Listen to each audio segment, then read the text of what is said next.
আজকে আমার বর জিতে গেছে 100 টাকায়, মাত্র 100 টাকায় এতগুলো পমপ্লেট মাছ নিয়ে এসেছে। সামুদ্রিক মাছ, তাই বেশি নুন দেবো না, সামান্য একটু নুন আর ঘরে তৈরি করা বাটা হলুদ দিয়ে দিচ্ছি। প্রত্যেকটা মশলাই আমরা বাড়িতে তৈরি করি, বাইরের কেনা মশলা খুব কমই খাই।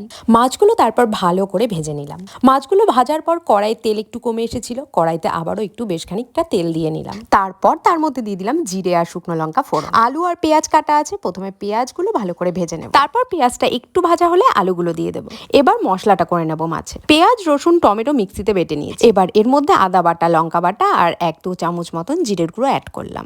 মশলাটাকে এবার ভালো করে কষা। আর এই মশলাটা কষাতে কষাতে আমি এর মধ্যে পরিমাণ মতো নুনও অ্যাড করে দিয়েছিলাম। আর এখন দিচ্ছি সামান্য একটু গরম মশলা। তারপর পরিমাণ মতো জল দিয়ে দিলাম। এবার ঝোলটা ফুটে এলে এক এক করে ভাজা মাছগুলো ঝোলের মধ্যে দিয়ে দেবো। মাছটা খুব একটা ঝোল হবে না, একটু মাখা মাখা হবে। একটু ঝোলটা শুকিয়ে আসতেই মাছটা আমি নামিয়ে নিলাম। মাছটা নামানোর পর তোমরা চাইলে এর ওপর দিয়ে সামান্য একটু ধনেপাতা কুচি অ্যাড করে দিতে পারো।